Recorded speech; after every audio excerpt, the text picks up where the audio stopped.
The universe is transformation. Our life is what our thoughts make it. Life is not meant to be constant struggle, yet for most, every day feels like resistance, against time, against others, against themselves. We chase more, reach further, and wonder why peace slips further away. The truth is not hidden, it is ignored. Life becomes easier not when the world changes, but when the mind learns how to move through it correctly. This is the discipline of the Stoic, to understand what matters, to let go of what doesn't, and to live each day with the calm precision of reason. Ease is a skill, not a gift. It must be built deliberately, through perspective, discipline, and awareness. The Stoics lived in turbulent times, wars, politics, uncertainty, yet they spoke constantly of serenity. They mastered the same chaos we face today by mastering themselves. In their wisdom lies a blueprint for modern strength, to simplify, to detach, to act without noise. The one who learns this art no longer needs the world to cooperate. They create ease internally and carry it into every storm.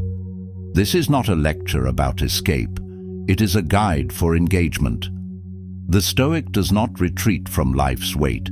They refine their grip until it no longer feels heavy. They control what they can, accept what they can't, and find balance between both.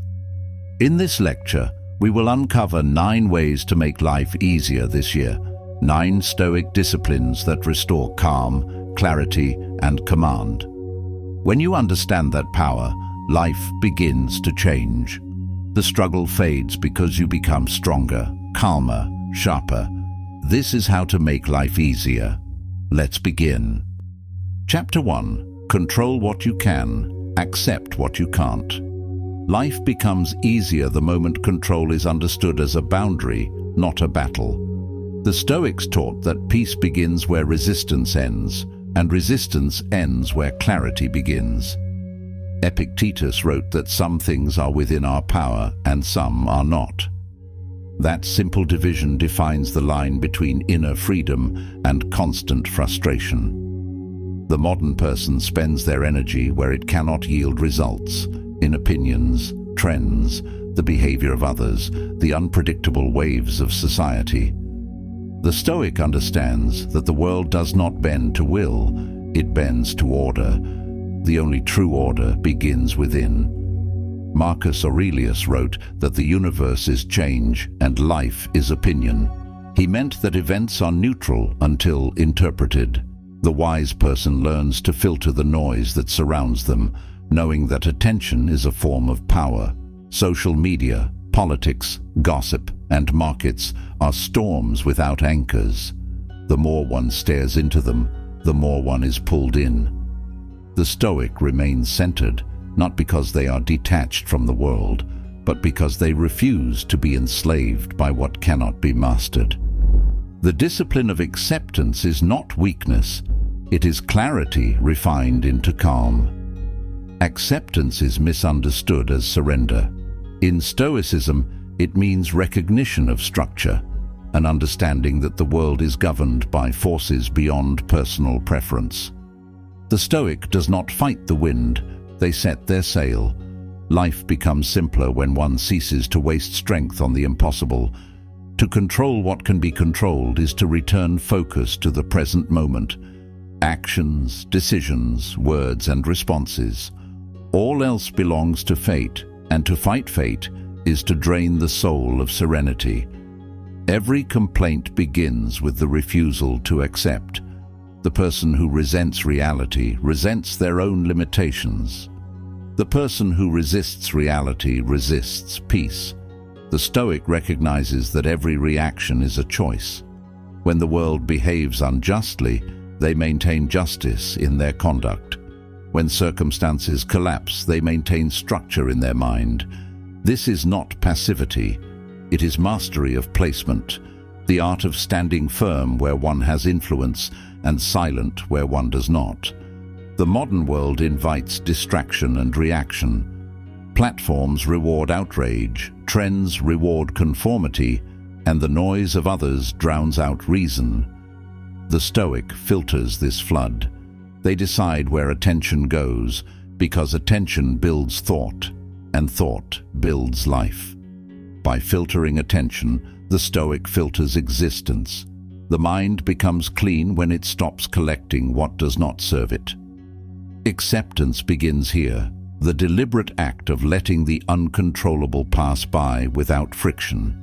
To control what one can is to live with precision. Every moment holds a decision that belongs entirely to oneself. To be patient, to act with integrity, to think with discipline. These are domains that no external event can invade. The Stoic builds a fortress in behavior, not in avoidance. Their calm is not gifted by peace, but earned through order. When others lose balance, they hold posture. When outcomes fail, they remain functional. This is the hidden strength of acceptance, not to yield, but to stand cleanly before what is. Peace cannot be achieved by changing everything that disturbs you. It begins by changing your relationship to disturbance itself. The Stoic mind does not require ideal conditions to remain steady. They understand that calm is an internal posture, not a reward from the environment.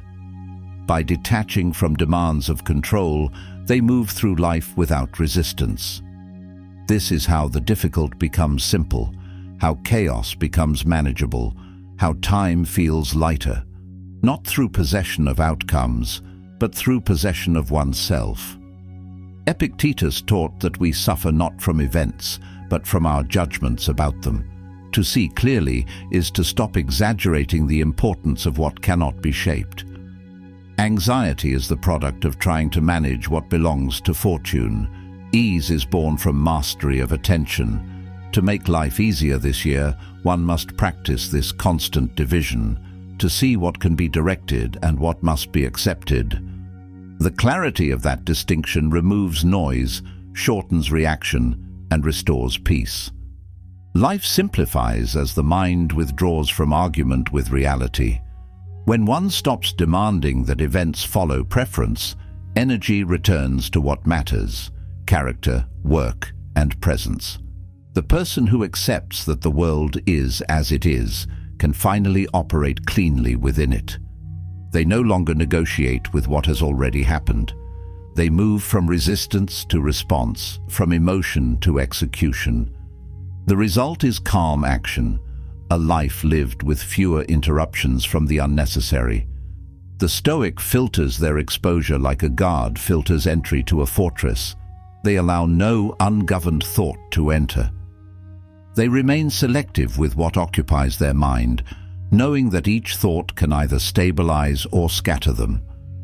The discipline is constant, to direct attention to what depends on choice, to stay aware that peace is not a passive gift from calm conditions, but an earned result of internal structure.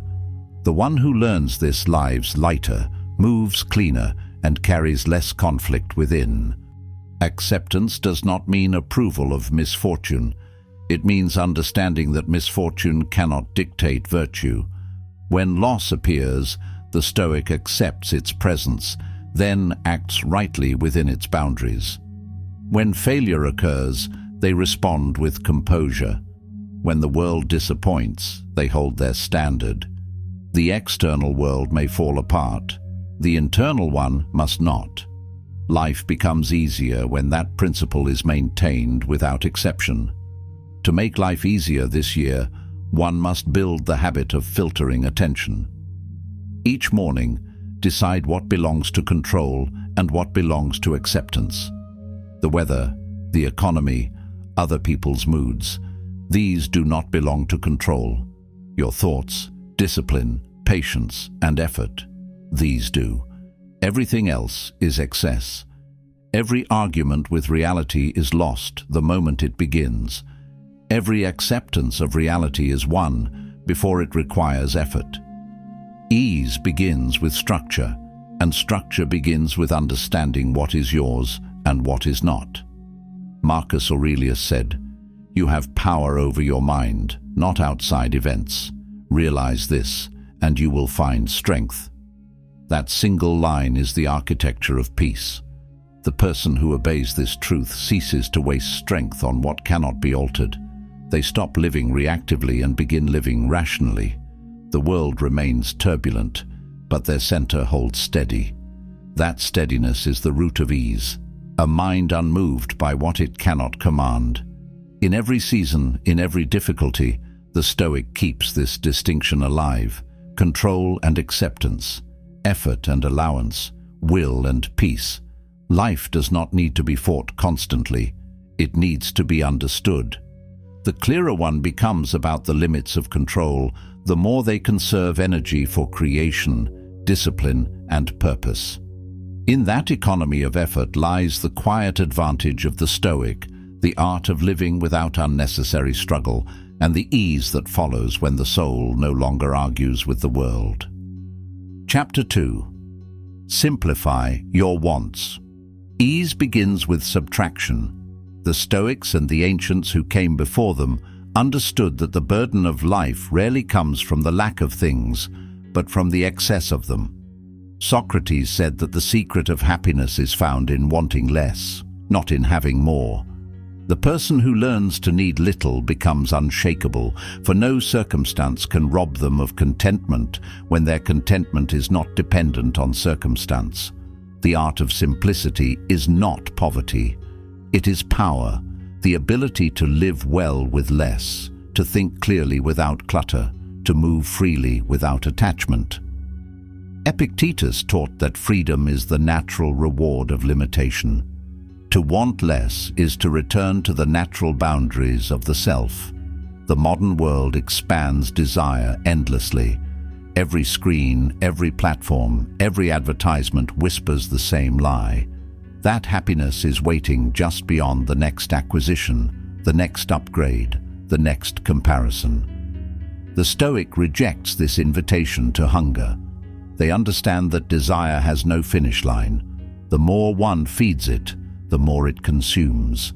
To simplify wants is to stop the cycle of chasing, to cut the chain of dependence that binds the mind to things that cannot satisfy. The clutter of modern life is not only physical, but mental. The digital world multiplies wants faster than one can fulfill them. Each scroll introduces a new comparison, a new standard, a new illusion of what life should look like. The Stoic filters this noise. They use technology, but they do not let technology use them. They consume content without letting it shape their values. They understand that every unnecessary exposure trains desire to expand beyond reason. Life becomes easier when one becomes selective with inputs. A quiet mind begins with a quiet environment. The Stoic is not impressed by abundance. They measure wealth by independence, not accumulation. To have much and need little is the true mark of fortune. The person who needs constant novelty, constant validation, constant stimulation, lives as a slave to the next moment. The Stoic trains the will to find satisfaction in the essential: a clear mind, a sound body, honest work, and inner stillness. The fewer the dependencies, the stronger the freedom. This reduction is not deprivation, it is liberation. Simplicity requires courage because it stands against the current of society. It requires rejecting the endless appetite of consumption that defines modern culture. To simplify wants is to detach from what the crowd pursues. It is to live by principle rather than persuasion. The Stoic does not need approval for this restraint. They find strength in being unseen by the noise, untouched by the trends, and uninterested in the race that exhausts others. In this withdrawal, life slows, clarity returns, and peace becomes the natural state. The person who simplifies their life discovers time. Complexity steals hours through maintenance and management. Every unnecessary desire creates new obligations. Every possession demands protection. Every distraction requires recovery. The Stoic minimizes to maximize. They remove the excess that drains attention from what truly matters: discipline, wisdom, and service. To live simply is to reclaim the hours that complexity steals, to move through the day with deliberate ease instead of fragmented urgency. Socrates lived with almost nothing and yet possessed everything that mattered. His wealth was his mind, his independence, and his indifference to public opinion. The same principle remains unchanged. The one who depends on less fears less. The one who owns little is owned by little. The reduction of wants is the purification of anxiety. Modern humans chase pleasure as if discomfort were the enemy, yet it is often comfort that enslaves. The Stoic finds comfort in clarity, not in excess. Decluttering begins not with objects but with identity. The Stoic asks, what do I truly need to function, to think clearly, to live rightly? This question cuts through illusions. It exposes false needs and imagined dependencies. When one answers honestly, most of what burdens the day becomes unnecessary. Goals simplify, relationships refine, and priorities align. To live simply is to move in straight lines, not in circles. Complexity is noise pretending to be progress. The reduction of wants extends to ambition. The Stoic does not confuse direction with desire. They act with purpose, but are free from compulsion. They aim high, but their peace does not depend on reaching the peak. Their satisfaction is found in the clarity of effort, not in the illusion of endless achievement. When ambition becomes purified of vanity, it becomes discipline. When discipline replaces craving, peace replaces exhaustion. Digital simplicity is the new frontier of self-command. Every platform is designed to expand craving. To live simply in the digital age is to resist design itself, to choose stillness in a system built for stimulation. The Stoic applies ancient discipline to modern tools. They set boundaries, not to restrict themselves, but to protect their attention. They curate what they see, limit what they consume, and remain masters of the screen rather than its subject. Digital declutter is modern asceticism, not isolation, but sovereignty. To simplify wants is to simplify emotions. Desire and disturbance are connected. Every new want opens a new possibility of frustration. Every unnecessary expectation creates potential disappointment. The fewer the wants, the fewer the disturbances. The Stoic does not suppress desire, they refine it. They train desire to serve reason, not emotion. This redirection stabilizes the inner life. Calm is not the absence of activity, but the alignment of desire with reality. The modern person often confuses stimulation with meaning. Constant activity creates the illusion of progress while hollowing out presence. The Stoic rejects this addiction to movement. They do not need constant novelty to feel alive. They find meaning in depth, not in variety. One good book read deeply is worth more than 100 skimmed. One honest conversation outweighs 100 empty exchanges. The Stoic lives by quality, not quantity. In that economy of depth lies the secret of ease. Every simplification is a return to essence. The person who learns to live with less returns to a state of order that nature itself demonstrates. Nature wastes nothing. It moves with economy, precision, and balance. The Stoic mirrors this. They align their habits with necessity, their possessions with function, their goals with virtue. When life matches the simplicity of nature, tension fades. The world becomes cooperative rather than chaotic. To simplify wants also means to detach from reputation, the need to be seen, to be admired, to be known. These are subtle chains that bind the modern mind. The Stoic does not measure worth through visibility. They live by alignment, not applause. Public validation is unstable currency. Inner consistency is permanent wealth. When the need to impress fades, authenticity returns. When the need to compete dissolves, freedom begins. A cluttered mind cannot perceive truth. Desire clouds perception. Every craving distorts the view of what is. The Stoic cultivate stillness to see clearly. They know that simplicity of want produces accuracy of thought. When the noise of wanting subsides, the signal of wisdom emerges. From this clarity flows better judgment, cleaner action, and deeper peace. Complexity dissolves where clarity resides. To make life easier this year, one must reduce internal consumption as much as external. Audit the habits that drain presence, pointless scrolling, shallow comparison, endless goals. Every simplification restores fragments of energy lost to distraction. The Stoic treats attention as currency and spends it only on what enriches life. Ease comes when attention and intention align. The result is a day unburdened by excess and a mind unclouded by desire. Socrates said, "He who is not contented with what he has would not be contented with what he would like to have." This is the law of simplicity. Satisfaction is not postponed to a future acquisition. It is practiced in the present. The one who lives this way cannot be manipulated by trends, cannot be shaken by loss, cannot be drained by excess. They have mastered the art of enough, and in doing so, they have mastered ease. Simplicity is elegance in practice. It is the clean design of a disciplined life. It removes what weakens focus and preserves what strengthens character.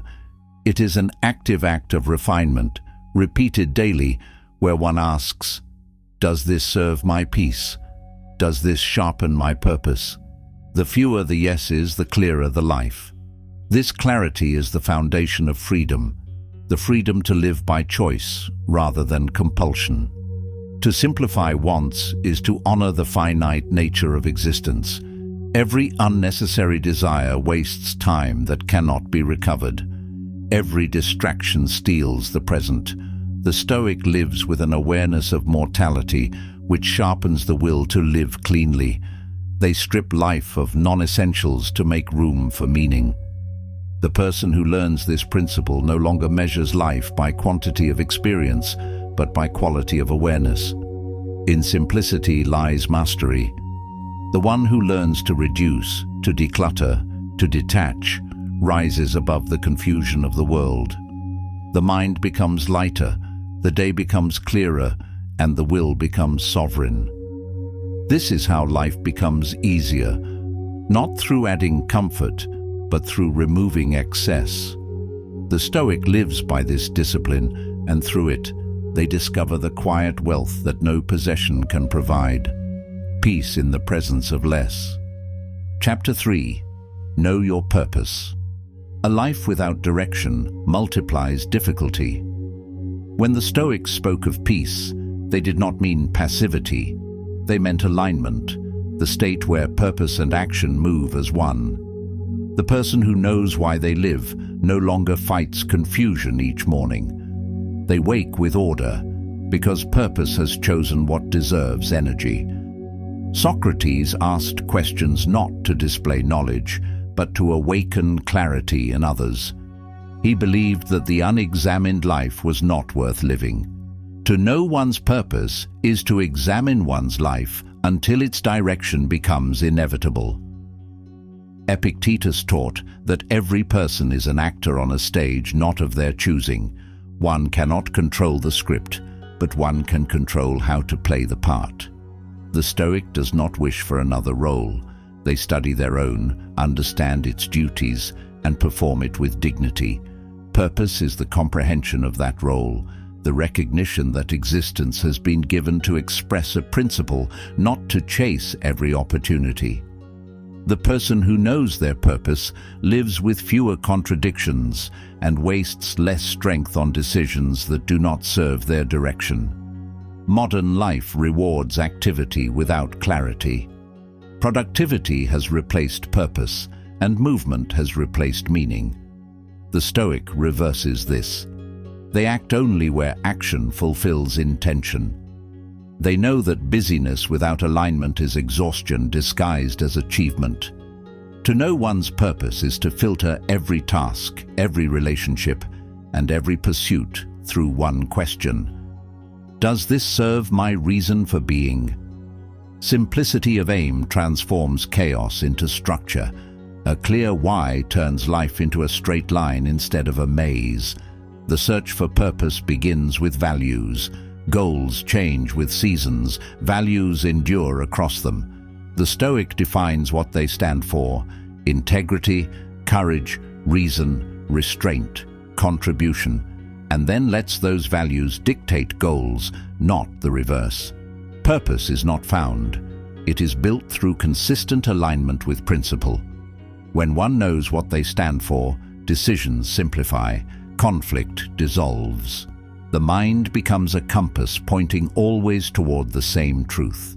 Socrates believed that knowledge of the self is the highest wisdom. To know one's purpose, one must first know one's nature.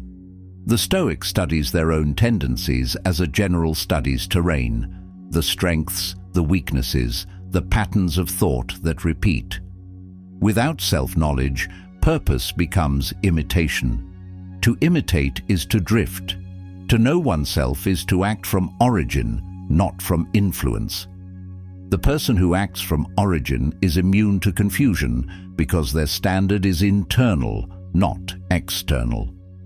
Purpose anchors discipline. Without it, even virtue drifts into abstraction. Epictetus wrote that every action should answer the question, "What is it for?" This inquiry refines behavior into coherence. The Stoic acts with reason, not impulse, because reason remembers direction. To live without purpose is to scatter energy across the trivial.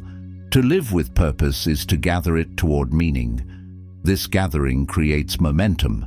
The person with purpose is calm not because life is easy, but because their path is clear.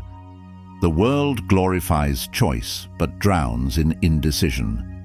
The Stoic does not worship options, they choose alignment. Every path not aligned with purpose is a quiet theft of energy. To make life easier this year, one must stop chasing every possibility and start cultivating one direction. The mind finds rest when it no longer negotiates between infinite alternatives.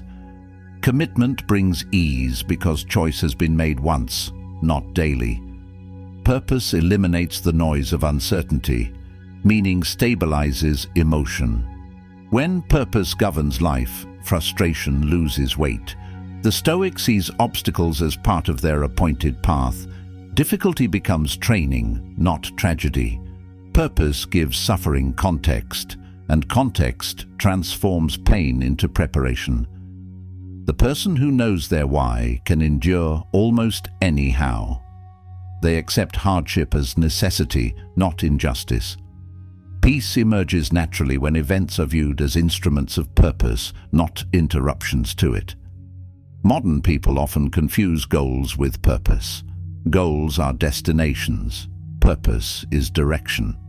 The person who lives for goals alone finds temporary satisfaction followed by emptiness. The Stoic lives for direction. They understand that meaning is not achieved once, but sustained through every act that expresses principle. A goal achieved without purpose feels hollow. A purpose lived without reward feels complete. To live purposefully is to remove the need for constant external validation. Productivity is often a disguise for avoidance. Many fill their days with tasks to escape the discomfort of reflection. The Stoic confronts this. They pause to examine the purpose behind each effort. Is the action aligned, or is it distraction? Activity becomes ease only when it moves in the direction of meaning.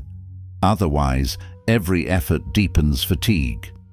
The person who knows their purpose finds rest even in labor, because every movement has context. Their effort becomes devotion, not depletion. Purpose clarifies relationships. When one knows their direction, they no longer attach to those who pull them away from it. The Stoic measures companionship by alignment, not convenience. They seek those who share principle, not preference. Many friendships fail because they are built on mutual distraction rather than mutual elevation. When purpose guides connection, relationships become simpler, fewer, deeper, cleaner. Complexity fades when alignment replaces dependency. To know purpose is to know what to say no to. Each refusal protects direction. The Stoic declines what does not serve their path without resentment or guilt. They understand that every yes carries a cost. The modern mind clutters itself with commitments that dilute energy. To make life easier, one must cultivate the strength to refuse the unnecessary. The art of saying no is not rejection, it is preservation of focus. The fewer directions one moves in, the farther one travels. Socrates lived by a question. What is the good life? He did not chase wealth or power because neither answered that question. The Stoic asks the same each day. They examine whether their actions align with their definition of the good. This daily reflection refines purpose into permanence. Purpose is not declared once, it is maintained through examination. The examined life is simple because it knows where it stands, what it values and why it acts. Purpose transforms perception of time. When life lacks meaning, time feels heavy. Days drag because they drift. When purpose fills the hours, time accelerates. The Stoic does not count days by quantity, but by quality of alignment. Each day lived according to purpose adds to eternity, as Marcus Aurelius said. The person who knows their purpose no longer fears wasted years because they live each moment deliberately. The modern chase for productivity often hides the absence of meaning. People measure worth by output instead of alignment. The Stoic sees through this illusion. Productivity is valuable only when it serves purpose. Otherwise, it becomes motion without meaning. To know one's purpose is to reverse the hierarchy, to let meaning dictate production, not production dictate meaning. This inversion brings balance. Work becomes cleaner, rest becomes guiltless, and life becomes coherent. Purpose requires silence. In the noise of opinion, the voice of direction is drowned. The Stoic withdraws regularly to hear the inner guide clearly. They reflect, write, or walk in solitude to remember what they stand for. Without this quiet recalibration, even the disciplined drift. The mind, like a compass, must be reset to true north. In solitude, the Stoic reaffirms values and returns to action with precision. This rhythm of reflection and execution sustains clarity through chaos. Purpose also organizes emotion. Anger, envy, and fear arise when attention fixates on what lies outside meaning. The Stoic views these emotions as indicators of misalignment. They ask, does this serve my purpose? If not, they release it. Purpose functions as emotional order, a ruler that measures what deserves energy. Through this lens, emotional control becomes natural. The person who knows their why no longer wastes reaction on what does not contribute to it. Epictetus said, "First say to yourself what you would be, and then do what you have to do." This is purpose in practice.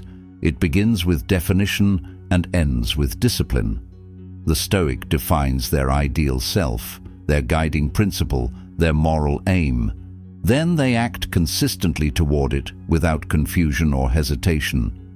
Life simplifies because every decision either aligns or does not. This binary clarity removes complexity from the day. The person who knows who they wish to be no longer negotiates with distraction. Purpose gives life a hierarchy. Without it, every task competes for attention equally. The Stoic ranks responsibilities by meaning. What serves virtue comes first. What serves ego dissolves. What serves noise is ignored. This order creates inner calm. The world outside may remain chaotic, but inside, the structure is firm. The Stoic lives by design, not drift. Ease flows from that internal architecture of meaning. To make life easier this year, define what your existence serves. Is it wisdom, excellence, contribution, or peace? The answer becomes the anchor for all choices. Write it, remember it, and return to it when life pulls in different directions. The world will always offer new distractions, but purpose remains immovable. The one who knows their why is never lost, even when the path changes.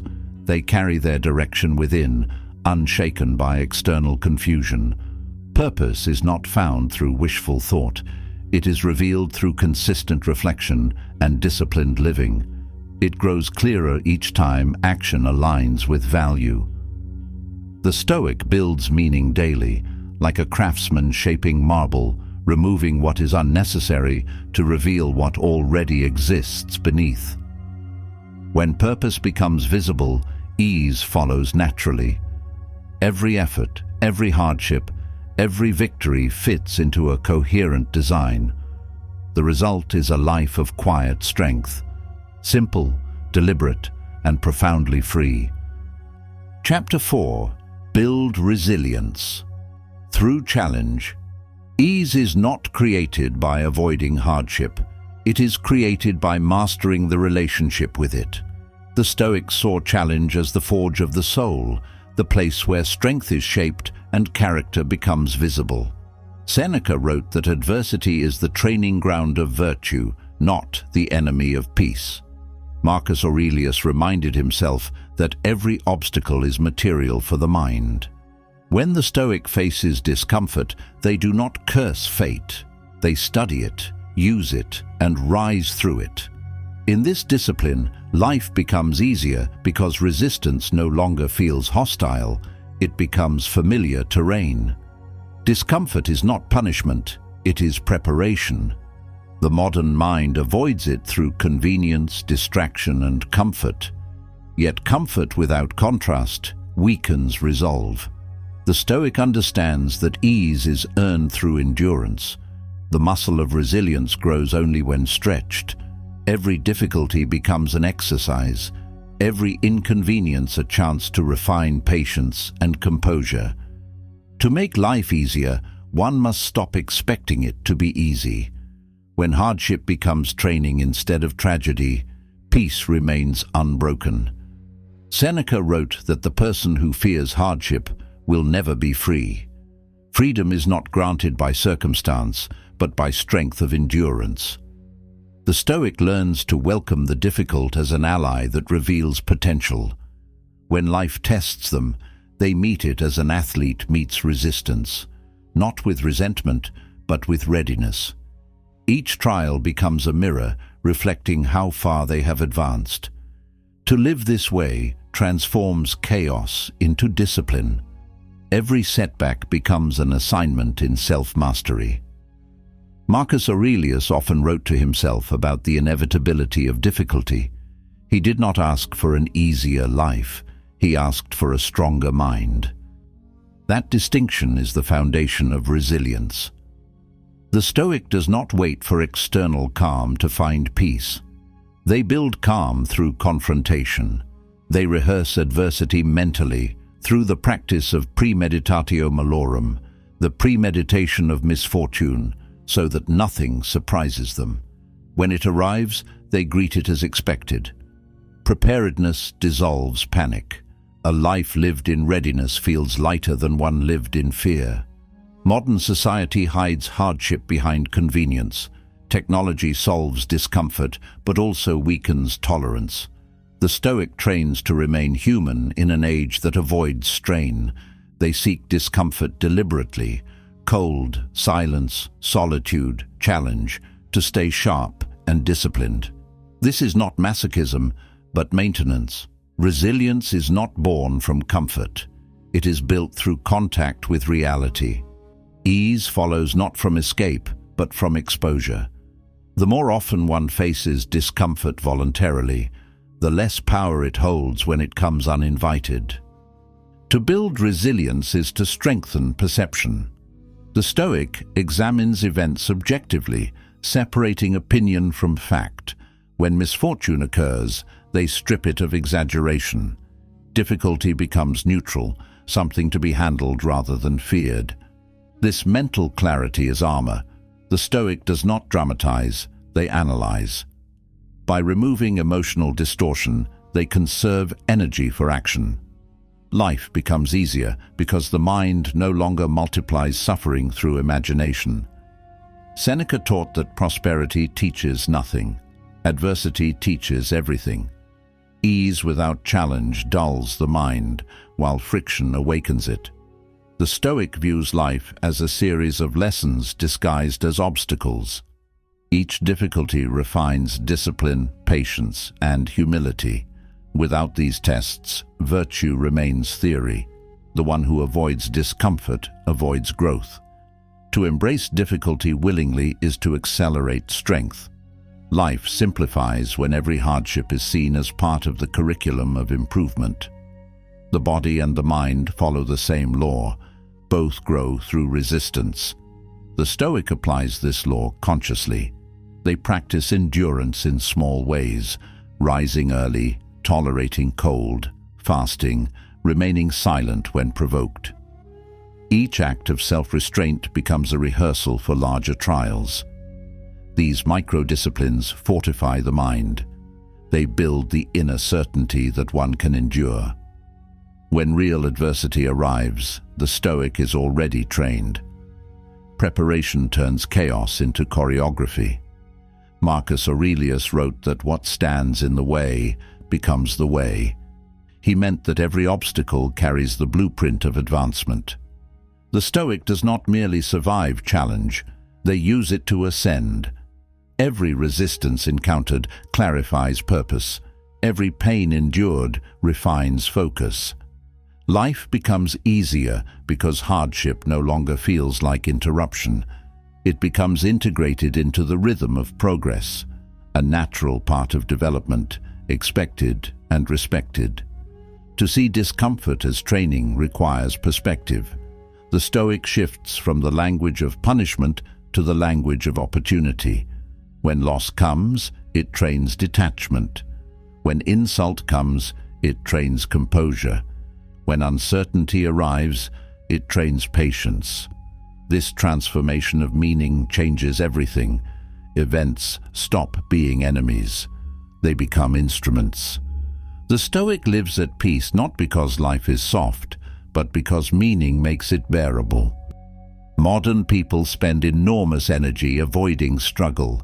They redesign their lives around convenience, forgetting that every layer of comfort removes one layer of capability. The Stoic reverses this decline by embracing deliberate hardship. They choose friction to stay functional. They train discomfort like an athlete trains the body, to prevent weakness before it begins. Life becomes easier, not because conditions improve, but because the individual becomes stronger than conditions. Resilience is the most practical form of peace. It does not depend on quiet surroundings or ideal circumstances. It lives within the individual as composure under pressure. Seneca said that the fire tests gold, and adversity tests the brave.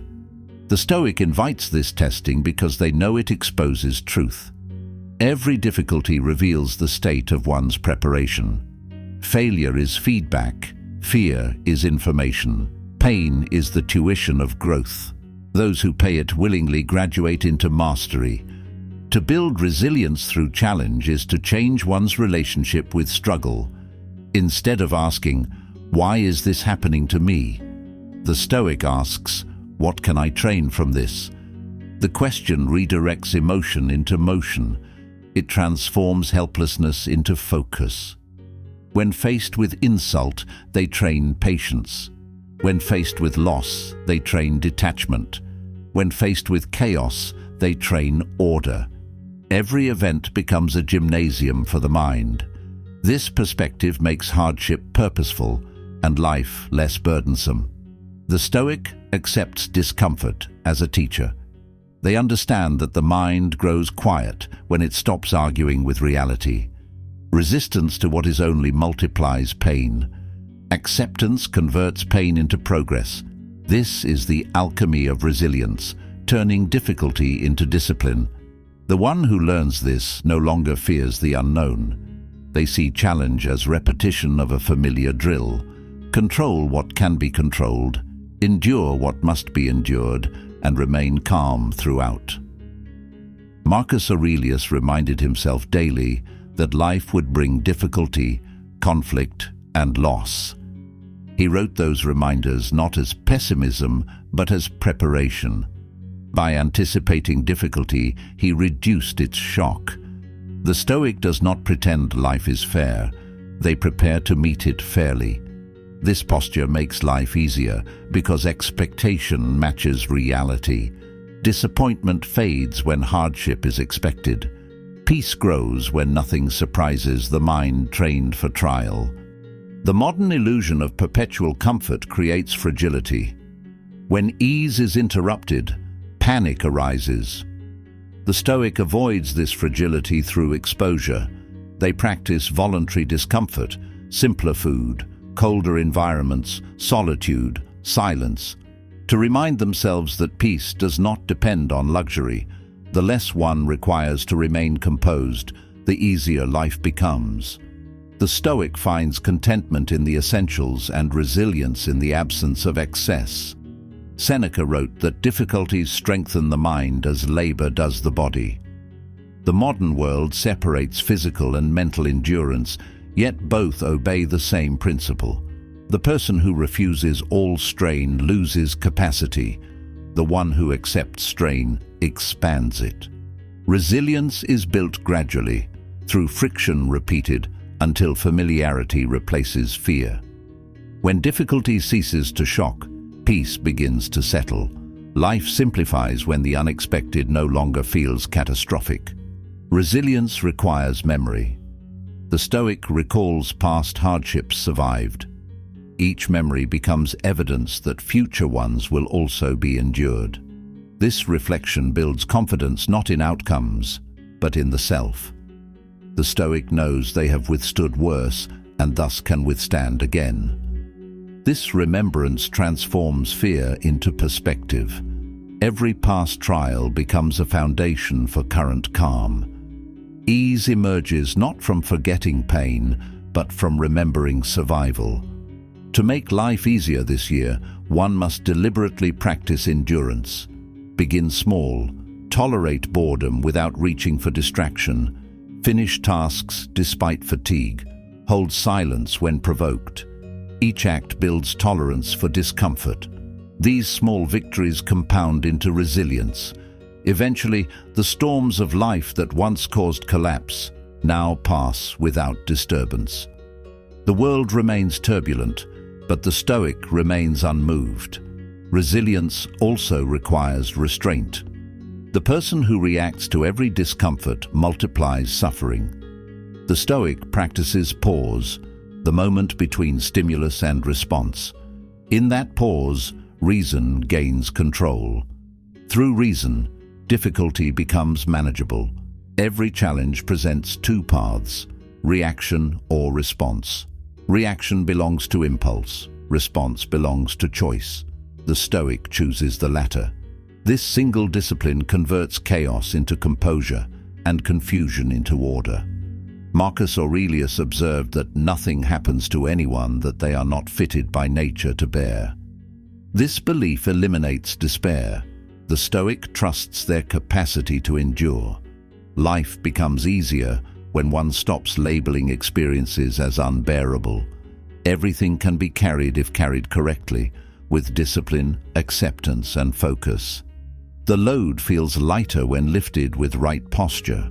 Resilience is that posture of the soul. The Stoic does not glorify pain, they use it. Suffering without reflection is waste. Suffering examined becomes wisdom. Every trial leaves behind instruction for the next. The disciplined mind harvests lessons from every hardship, and become stronger because of them. Over time, this accumulation of endurance becomes character. Character, once hardened, makes existence smoother because fewer events disturb equilibrium. Resilience also means adaptability. The Stoic is flexible without losing principle. They bend to circumstance, but never break their core. They understand that life changes constantly, and rigidity breeds fracture. The mind trained in Stoic discipline adapts swiftly, responding to events as they come without complaint. This adaptability removes friction. The adaptable endure more, resist less, and live easier. To build resilience is to stop expecting rest from the world and start generating it within. The Stoic does not rely on calm conditions. They carry calm with them. Whether in success or struggle, they remain composed. This constancy makes life predictable, even in chaos. The person who maintains internal order amidst external disorder has already won the hardest battle, the battle of response. Seneca wrote that misfortune is virtue's opportunity. The Stoic lives by that law. They treat hardship as a stage to demonstrate principle. When insulted, they demonstrate patience. When betrayed, they demonstrate integrity. When pressured, they demonstrate control. Life becomes easier because hardship becomes purpose in disguise. Every challenge confirms what the Stoic values most: the strength to stay aligned when the world shifts. To live with resilience is to refuse fragility. The Stoic does not wish for safety, they wish for strength. They understand that life will test every virtue they claim. They meet those tests with preparation, composure, and endurance. In doing so, they transform adversity from burden to advantage. This transformation is the essence of Stoic peace, a calm earned through challenge, a simplicity built on strength, a life made easier because it no longer fears the difficult. Chapter 5. Shift perspective to gratitude. Ease does not come from accumulation, it comes from appreciation. The Stoics understood that contentment is not the result of what one has, but how one sees. Marcus Aurelius reminded himself each morning to be grateful for the chance to wake, to think, to act, to serve. Epicurus taught that the simplest things, bread, water, friendship, can bring the highest pleasure when one's mind is tuned to gratitude. To shift perspective is to change the atmosphere of life without changing its structure. What was once seen as insufficient becomes enough. What once felt ordinary becomes sacred. Gratitude is the art of perception. The world does not grow lighter, the gaze grows clearer. Most unhappiness begins in blindness to fortune. The modern person stands surrounded by abundance and complains of lack because comparison has replaced awareness. The Stoic corrects this blindness through deliberate gratitude. They train the eye to see blessings before burdens. When gratitude becomes habitual, frustration dissolves. The mind reorders itself from deficit to sufficiency, from restlessness to stillness. Epicurus wrote that the wealth of nature is limited and easy to acquire, while the wealth of opinion is boundless and never satisfied. The Stoic aligns with nature, not opinion. They understand that the essentials are already present: shelter, food, thought, and time. Every additional desire complicates peace. Gratitude recenters life around essentials, stripping away the excess demands that create discontent. The person who cultivates this perspective moves through each day lighter, free from the weight of unnecessary wanting. Marcus Aurelius practiced gratitude as philosophy, not sentiment. In his writings, he lists the people who shaped him: his mentors, parents, teachers, soldiers, acknowledging the gifts of their influence. This recognition grounded him in humility and reminded him that no one thrives alone. Gratitude for the Stoic is a stabilizing force. It returns focus to what endures rather than what fluctuates. The grateful mind does not chase novelty, it cherishes continuity. Modern dissatisfaction grows from constant exposure to comparison. Social media amplifies envy and normalizes dissatisfaction. The Stoic filters this by returning to direct experience. They shift attention from what others possess to what is already within reach. Gratitude interrupts the cycle of comparison. It rewires perception, transforming scarcity into sufficiency. The person who practices gratitude does not measure their life by others, but by the depth of their own presence. Gratitude is discipline, not decoration. It requires effort to remember what is working when surrounded by what is not. The Stoic makes this remembrance a daily ritual to notice health, relationships, and opportunities before complaint can speak.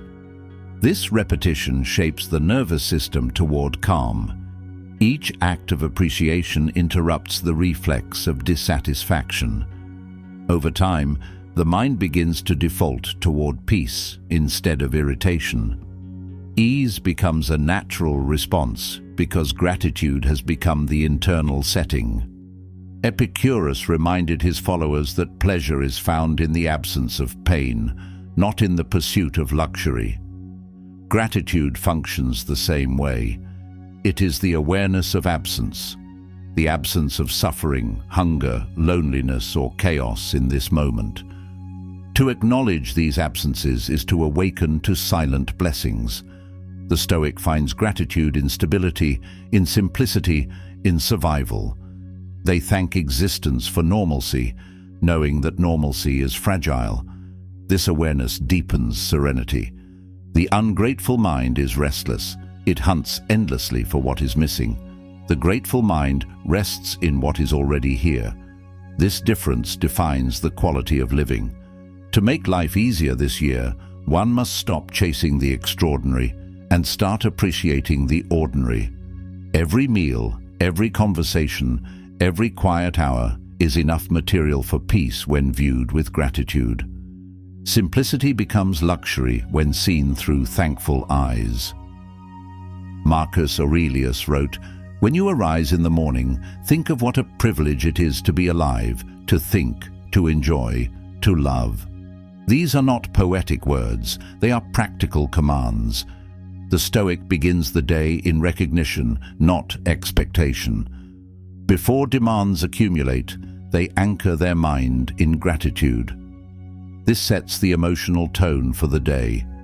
Challenges still come, but perception remains grounded in appreciation rather than resentment. Gratitude inoculates the mind against daily agitation. Gratitude transforms complaint into comprehension. When life delivers difficulty, the Stoic asks, what remains unbroken? What still functions? What can still be done? This redirection shifts focus from loss to resource. Even in misfortune, gratitude finds something intact: courage, time, will, endurance. This discovery prevents despair. The person who can still find reason to thank does not fall completely into darkness. Gratitude becomes the last light that never extinguishes. Epicurus said that if you wish to be rich, count the things you already have that money cannot buy.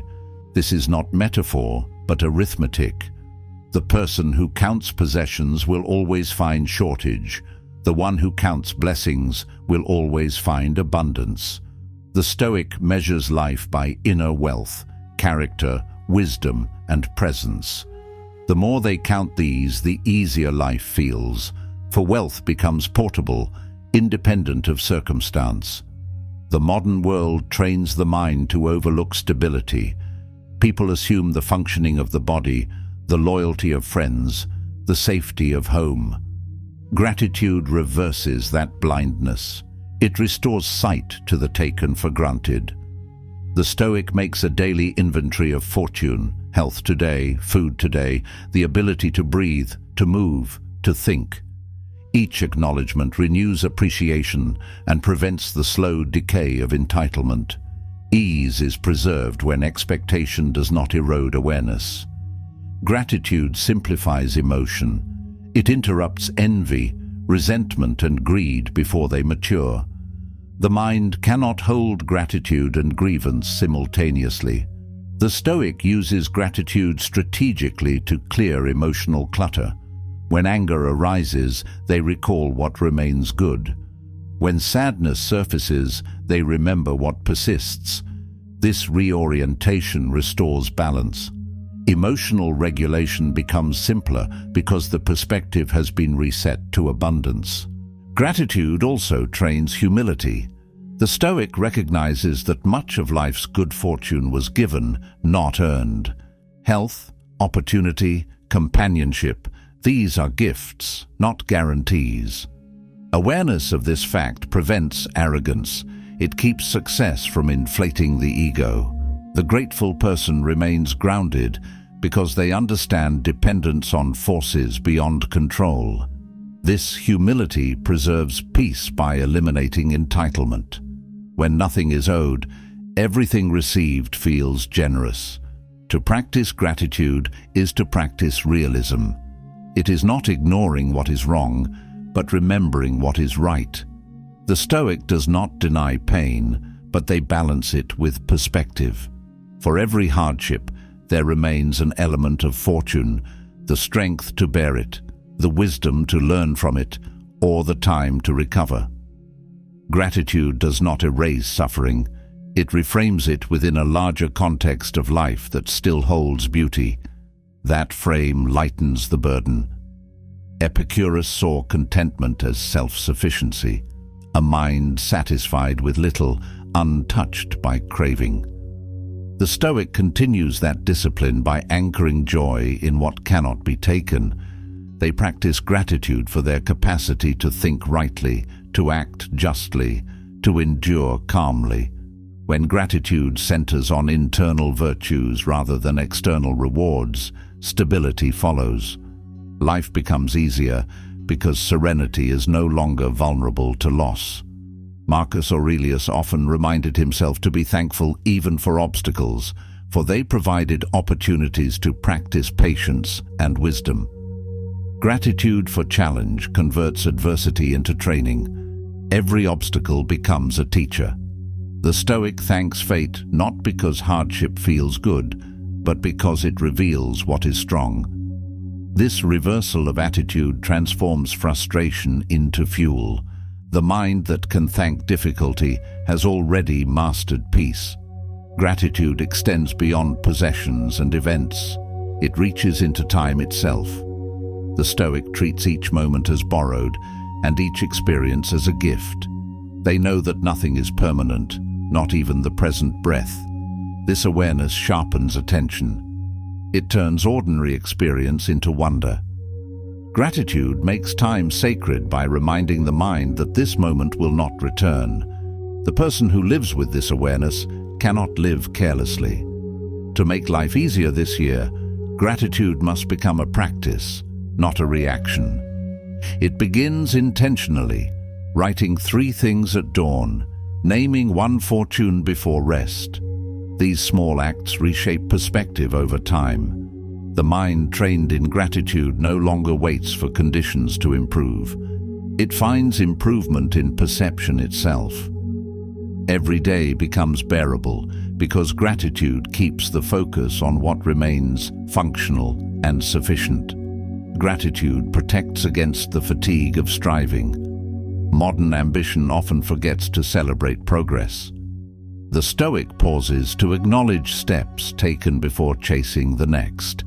This pause restores motivation and prevents burnout.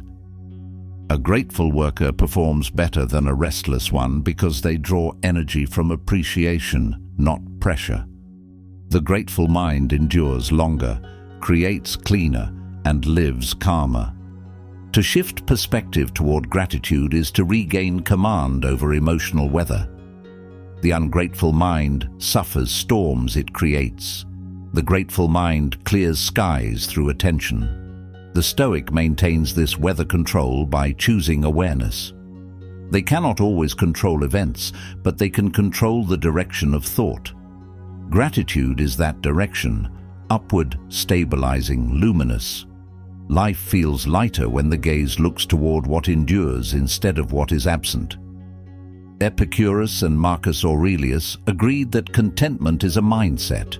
Gratitude is the mechanism that constructs it. Each act of appreciation builds internal order.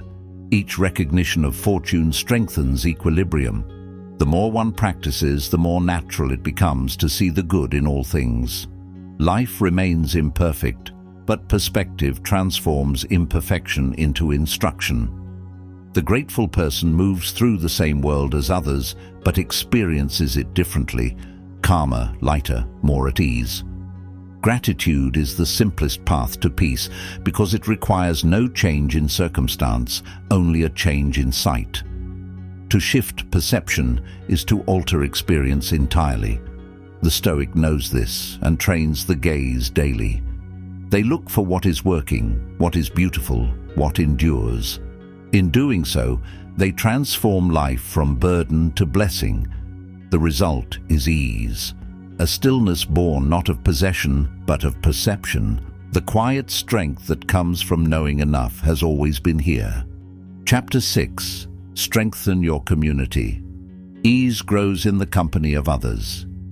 Marcus Aurelius reminded himself that human beings are made for cooperation, like hands, like feet, like eyelids.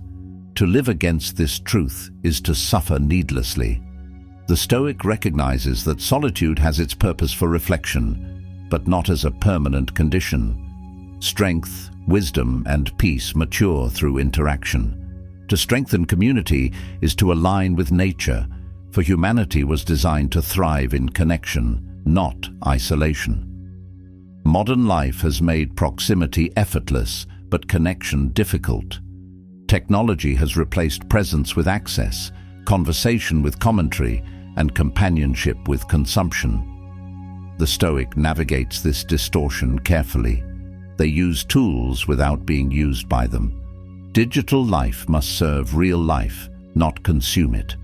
The person who surrounds themselves with genuine relationships builds a structure of support that lightens existence. When life becomes heavy, shared strength divides the burden. Marcus Aurelius often wrote of the interdependence of all things. He saw humanity as threads woven into one fabric of purpose. To tear from that fabric is to lose meaning. The Stoic strengthens their community by living as an example of stability and reason. They contribute clarity instead of chaos, service instead of self-absorption. Community does not demand uniformity, it demands unity in principle. The more one gives value, the more one strengthens the web that sustains ease.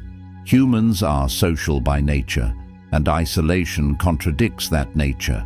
The Stoic understands that independence does not mean detachment. True independence is the ability to contribute freely, not to withdraw completely. The person who contributes meaningfully experiences peace through belonging. Community does not weaken individuality, it refines it. Within shared purpose, the Stoic finds direction. Within service, they find ease. Modern loneliness is not the absence of people, but the absence of depth. Endless communication lacks substance when stripped of sincerity. The Stoic cultivates depth deliberately. They listen with attention, speak with honesty, and invest presence instead of performance. Each genuine exchange becomes nourishment for both sides. When connection is real, the noise of life fades. Human warmth simplifies existence in ways no material comfort can replicate. Marcus Aurelius ruled the most powerful empire in the world, yet wrote constantly about humility and kindness. He saw every person as a partner in the cosmic order, deserving of patience and understanding. This Stoic compassion was not weakness, it was recognition of shared humanity. The person who practices compassion strengthens the world around them.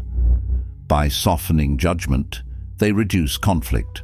By practicing understanding, they create peace. This is how ease expands outward, through the discipline of empathy. The Stoic approaches relationships with the same balance they apply to the self. They neither cling nor neglect. They give without expecting, help without demand, and forgive without calculation. Such equilibrium sustains community. It replaces tension with trust. The person who maintains this balance becomes an anchor in others' storms. To be that anchor is one of life's highest contributions. Ease multiplies when peace is shared. Community is built not through numbers, but through integrity. The Stoic keeps promises, honors time, and respects words. They become reliable in a culture of inconsistency. Reliability breeds safety, and safety breeds connection. The ease of belonging begins with trust. Each person who embodies it strengthens the collective peace.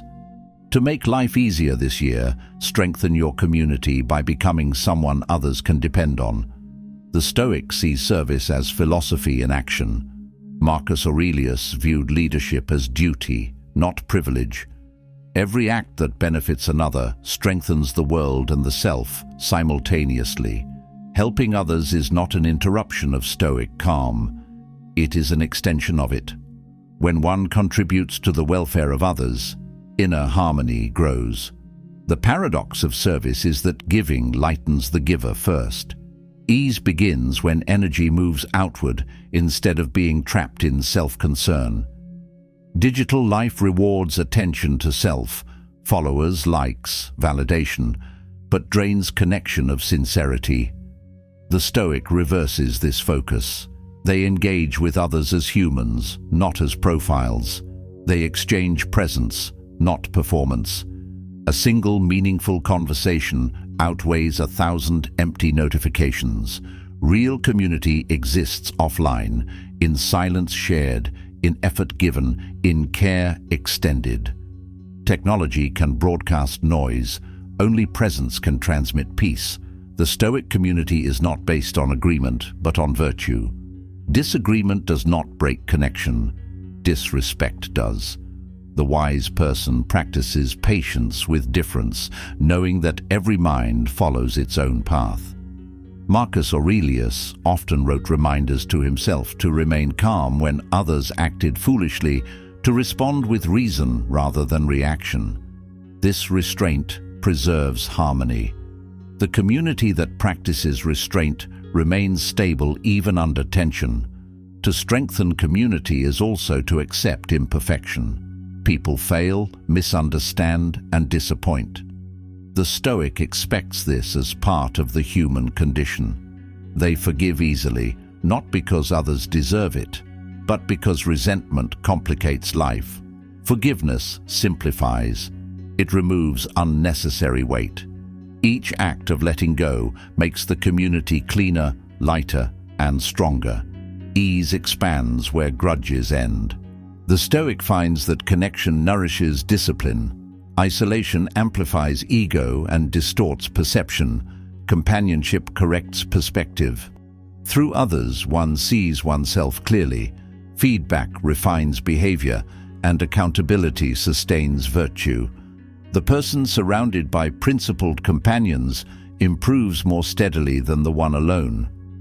A strong community becomes a mirror that keeps the Stoic aligned.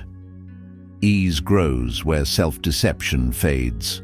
Marcus Aurelius often reminded himself that people act out of ignorance, not malice. Understanding this truth removes hostility. The Stoic practices compassion without expectation of return. This attitude disarms conflict before it begins. Compassion is the quiet force that stabilizes human interaction. The more it circulates, the smoother the world functions. Gratitude, service, and patience combine to make life easier, not only for the self, but for all. Community is not built through grand gestures, but through consistency, checking on others, offering guidance, sharing time. These small acts accumulate into strength. The Stoic contributes without seeking recognition. They understand that true influence operates silently. Each act of kindness, unseen or forgotten, strengthens the invisible fabric of society. The easier life feels, the more one has quietly supported the ease of others. The Stoic does not isolate their peace. They distribute it. A calm mind influences those nearby. A disciplined presence steadies environments. The one who has trained themselves becomes a stabilizing force for others still struggling. This is the essence of Stoic leadership, to embody peace so clearly that it becomes contagious. The more peace is shared, the less conflict remains. The community becomes an echo of discipline. Marcus Aurelius considered humanity as parts of a single organism. To harm another was to harm oneself. To help another was to strengthen the whole. This perspective simplifies behavior. Decisions no longer require constant moral debate. What benefits the collective benefits the self. The Stoic sees cooperation as the logical path to ease. Competition without principle breeds chaos. Collaboration grounded in virtue creates harmony. Modern disconnection often masquerades as independence. The Stoic rejects this illusion. They know that to thrive alone is rare and temporary. Even the strongest depend on others' labor, wisdom, and presence. Recognizing this truth cultivates humility. The grateful mind sees community not as burden, but as blessing. Each interaction becomes a reminder of interdependence, a quiet gratitude for belonging to something larger than the self. To strengthen community, the Stoic practices clarity in communication. They speak honestly and listen fully.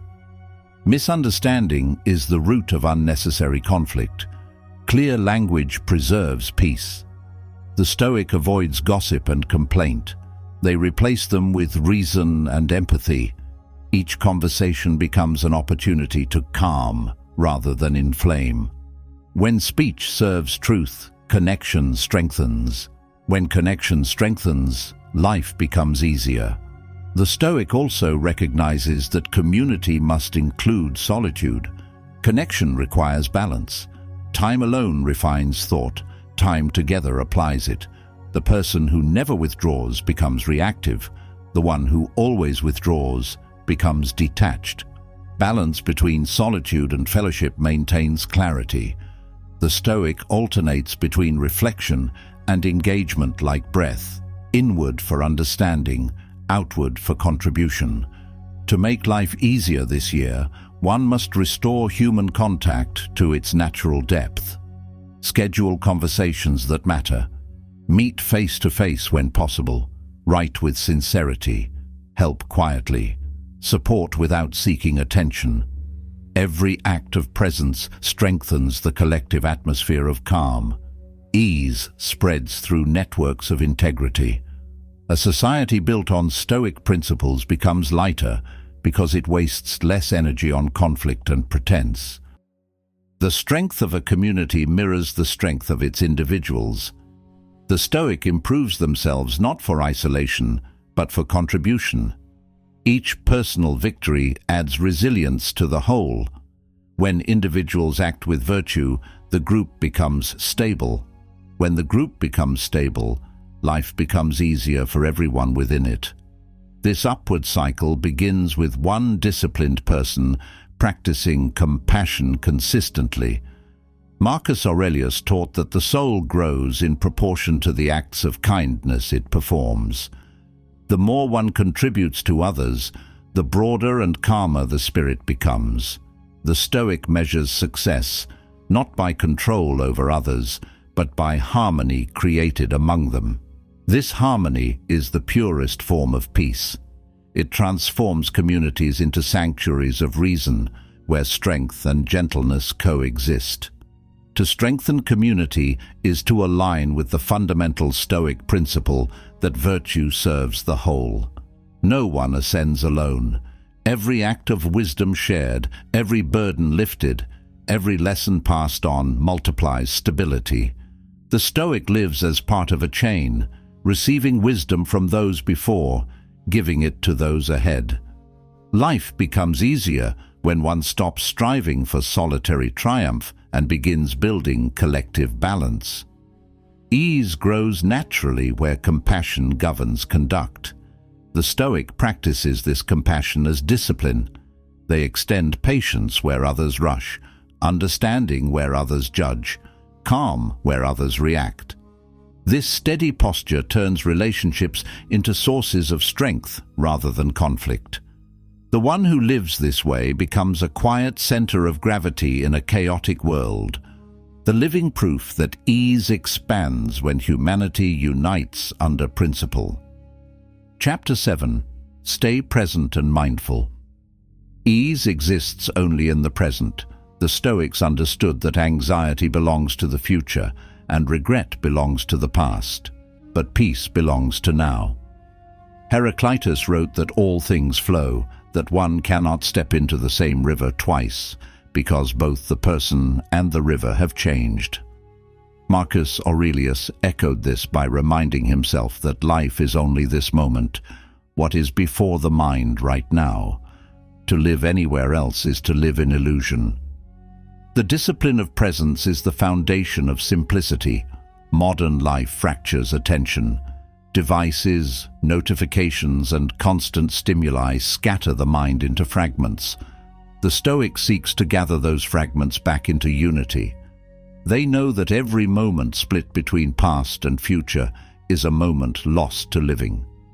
The practice of attention restores control. To be mindful is to be whole again, to inhabit fully the task, the breath, the conversation, the act before you. The mind anchored in the present cannot be overwhelmed by what has not yet arrived. Heraclitus saw change as the nature of reality.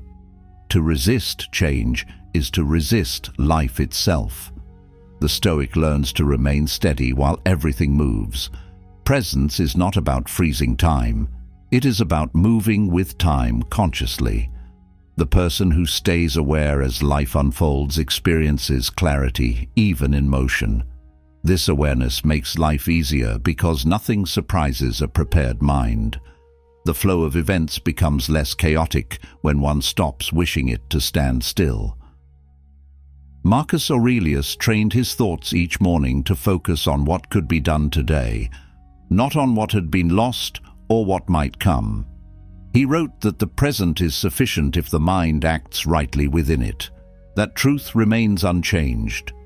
The Stoic simplifies their world by reducing their field of concern to what stands immediately before them. They do what is theirs to do now. Tomorrow will belong to tomorrow.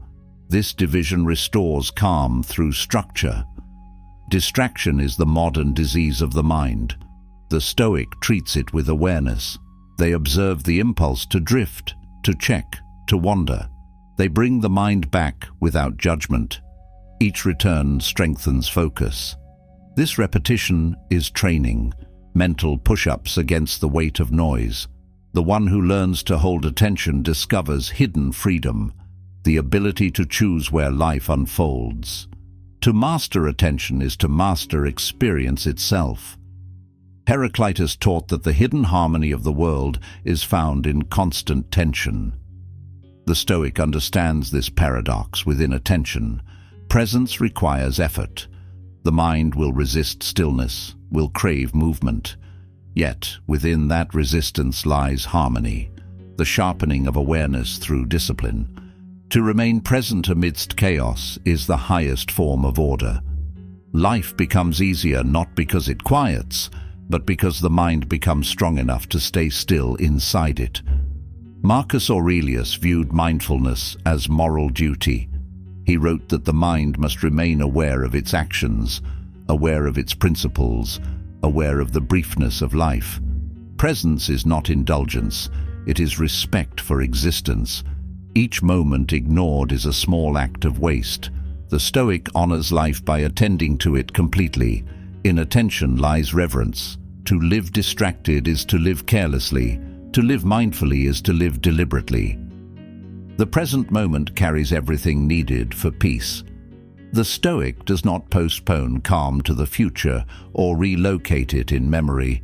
They understand that life always happens now, breath by breath, decision by decision. When one ceases to chase time, time ceases to chase back.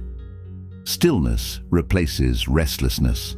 The person anchored in presence does not rush. They move efficiently, aware, precise. Efficiency born from mindfulness removes wasted motion and mental clutter. The modern person often confuses movement with progress. They fill silence with sound, time with tasks, and space with distraction. The Stoic practices the opposite, doing one thing at a time with full presence. In conversation, they listen completely. In work, they focus entirely. In rest, they rest fully. This discipline brings back quality. What is done with attention requires less repetition, less correction, less regret. Attention makes life smoother by reducing errors born from haste. Heraclitus believed that wisdom comes from understanding the logos, the underlying order of all things. The Stoic applies this idea inwardly. They seek to understand the logos of their own thoughts. Through mindfulness, they observe the flow of impressions and reactions without being carried away. They learn to see emotion arise and dissolve. This awareness breaks the chain of impulsive reaction. Life becomes easier when emotions are noticed, not obeyed. Marcus Aurelius warned himself against letting the mind be pulled like a puppet by desire or fear.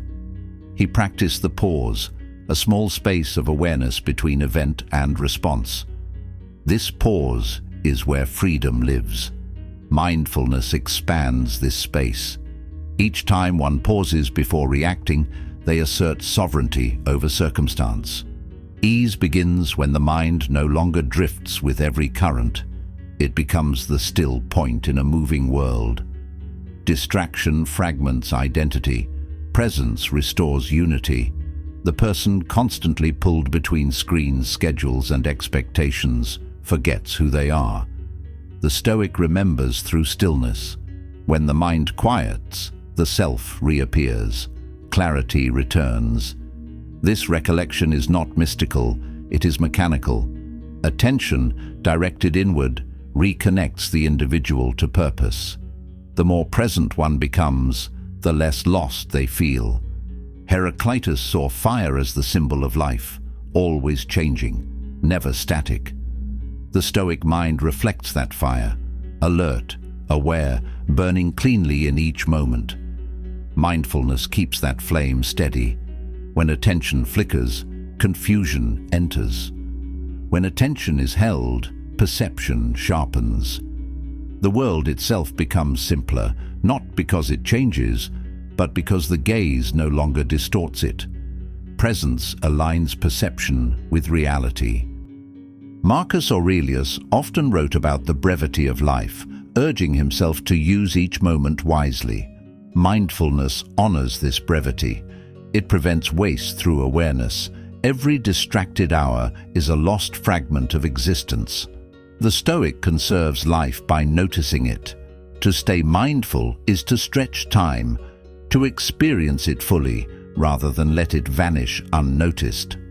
Life feels longer, richer, and lighter when each moment is inhabited completely. To make life easier this year, the Stoic must simplify attention. Choose one focus at a time. When eating, taste. When walking, notice. When working, engage. The difficulty of life multiplies when the mind divides. Single tasking is not inefficiency, it is mastery. Every act performed with presence becomes meditation in motion. Even the smallest task, done consciously, becomes an act of peace. Heraclitus taught that wisdom is to understand the flow rather than fight it. The Stoic practices mindfulness as alignment with flow. They accept change without panic, transition without resistance, and loss without despair. Presence allows adaptation. When one stays aware of the current, they adjust smoothly instead of breaking against it. Flexibility is born from attention. The flexible endure easily because they do not resist the inevitable. Mindfulness requires humility. To be present is to accept the limits of control, to realize that one can only act within this moment. The Stoic does not escape into fantasy or nostalgia. They face what is here. This acceptance reduces mental friction. Half of suffering comes from resisting what already exists. Presence dissolves that resistance by aligning thought with reality. Ease appears naturally when imagination stops warring with fact. Marcus Aurelius often reminded himself to return to the present when the mind wandered. He called it returning to reason. The Stoic uses the same command today. When overwhelmed by uncertainty, they return to the task at hand. When anxious, they return to the breath. When distracted, they return to awareness. This repetition trains stability. Over time, the mind learns to remain where the body is. Life becomes simpler when thought and action occupy the same moment. Distraction seduces with novelty. Mindfulness satisfies with depth. The modern world offers infinite stimuli, but little fulfillment. The Stoic chooses depth over volume. They would rather know one thing well than skim 1,000. They would rather live 1 hour fully than sleepwalk through 10. Quality replaces quantity as the measure of existence. The deeper one's presence, the lighter one's life becomes. Heraclitus said that character is destiny. The Stoic interprets this as the idea that one's habitual attention shapes fate. A distracted life produces scattered results. A mindful life produces coherent outcomes. The state of attention determines the quality of experience. To practice mindfulness, therefore, is to practice authorship of life. The attentive become architects of calm, while the distracted remain passengers of chaos. Marcus Aurelius believed that mindfulness was inseparable from virtue. To be present is to be responsible. When attention lapses, moral clarity fades. The Stoic remains aware to act rightly. Mindfulness becomes the guardian of integrity. The aware mind sees consequences before they arrive. It acts with foresight instead of impulse. This foresight prevents mistakes that complicate life. Awareness protects peace. To cultivate mindfulness, the Stoic uses simple practices: silence, observation, breath, stillness. They treat each as a form of maintenance for the mind. These are not rituals of escape, but exercises of engagement. Through them, awareness is sharpened daily. The result is less distraction, fewer regrets, and greater harmony. Life grows easier when consciousness no longer leaks through unnoticed moments. Heraclitus warned that most people sleep through their lives. The Stoic strives to wake fully. Each moment of awareness is an awakening from unconscious drift. To live awake is to see clearly, choose consciously, and act deliberately. Awakening removes confusion. When confusion ends, struggle softens. The awake person carries no unnecessary weight. They walk lightly because they are here, now, fully alive. To stay present is to regain mastery of time. Past and future shrink to their rightful size, memories and possibilities, not prisons.